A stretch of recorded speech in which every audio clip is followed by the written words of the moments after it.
Азиатки подбирают не ликвид. Правда ли, что азиатки подбирают не ликвид, когда начинают отношения с нашими мужчинами? Азиатки подбирают огрызки? В разговоре про отношения женщин из Азии и наших мужчин встретилось классное утверждение, что азиатки подбирают не ликвид. Понятно, кто так считает. Обижены на весь мир женщины. Выбрали не их, поэтому перед ними два пути. Что-то изменить в себе и в своем подходе, или поступить как лиса из басни Эзоба. А виноград еще зелен.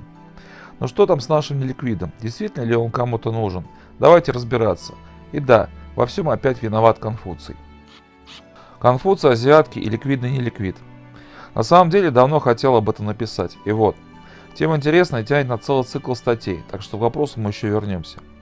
В Восточной Азии, даже если страна отправляет людей в космос, а ее мобильными телефонами пользуется вся планета, женщины все равно к замужеству относятся очень серьезно. В 99% случаев выбор девушки оценивается семьей, и семья будет против отношений с условным огрызком. В странах Азии с сильным патриархальным устоями, а это вся Восточная Азия, брак мужчины и женщины рассматривается с точки зрения выгоды для семей и кланов. Такому подходу тысячи лет.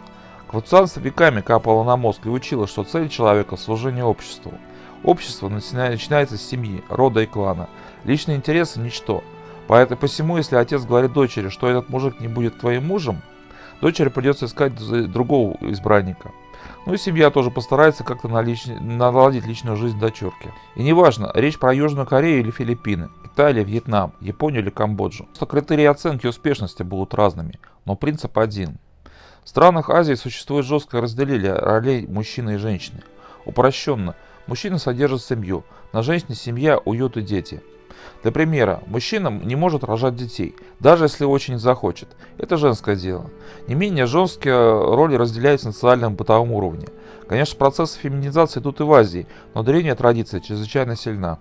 Зачастую для женщины правильный выбор мужа – единственный социальный лифт. Эту мысль девочки вдалбливают с рождения. Ее цель – правильное замужество, и это тоже следствие конфуцианства. Однако даже успешная женщина рассматривает брак как возможность дальнейшего развития. В отношениях совсем мало про чувства, но много расчета. Любой брак должен быть шагом вперед. Для женщины из бедной семьи удачный брак – это возможность вырваться из нищеты. Что это значит для нас? Очевидно, что при подобном подходе огрызки и неудачники нигде не нужны, и уж тем более азиаткам. Азиаткам не нужны огрызки. Мне в ответ расскажут случай, когда азиатка пашет в поле, а мужчина с пивом лежит перед телевизором. Отвечу. Население Азии почти 4,2 миллиарда человек. Можно привести любые примеры. Также стоит понимать, что подобные истории – это всегда отношения азиатка плюс азиат. Одна бедная семья породнилась с другой беднотой. У них просто не было вариантов выбора. Глупенькая девушка по малолетству посадила себе на шею труднее, тащит семью. Просто в их мирке все так живут. Но даже в Азии с ее миллиардами людей будет сложно найти такую дурочку, чтобы она подобным образом оформила отношения с европейцем. В Азии активно идут процессы феминизации. В этом есть прямая заинтересованность государства. Влияет знакомство азиатов с культурой Запада. Однако все происходит по-своему. Одни женщины вообще отказываются от семьи и посвящают свою жизнь себе любимым, как в Японии.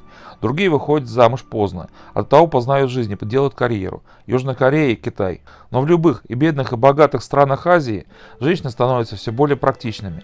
Поскольку с каждым поколением юридических и социальных прав у женщин все больше, они становятся все более разборчивыми. Женщины к отношениям относятся очень серьезно, а потом ее выбор все равно оценивают родители. Современные азиатки стремятся к активной интересной жизни. Даже девушки из бедных семей, из глухих провинций в Камбодже и Бангладеше знают, что есть мир, кроме каторжного труда на рисовом поле. Если девушка не хочет делать карьеру и ее семья главный приоритет, она все равно ищет себя и думает про самореализацию. Для кого-то будет открытием, что в странах Азии по факту матриархат. Женщина вроде бы подчинена мужчинам, но поскольку семья и очаг на женских плечах, то и финансы тоже у них.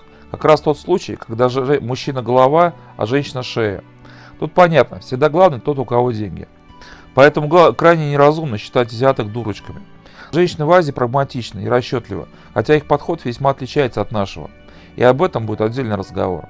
В странах Азии родители разговорами о важности успешного брака с пеленок выедают мозг дочерям. Для девушек семейные отношения – это не только романтика и счастье уточки и селезня, но и серьезный инвестиционный проект. А уже отношения с белым мужчиной всегда рассматриваются как выигрышный лотерейный билет. И не из-за красивой белой кожи, как некоторые считают. В Азии убеждены, белый человек баснословно богат. Поскольку верно это утверждение, мы отлично знаем сами. Однако очевидно, что если мы видим азиатку с белым парнем, мы можем быть уверены, она хорошо подумала и много выбирала. Как минимум странно думать, что после всех своих сложных поисков женщина выбрала огрызок. Как раз наоборот, она найдет лучшего и вцепится в него мертвой хваткой.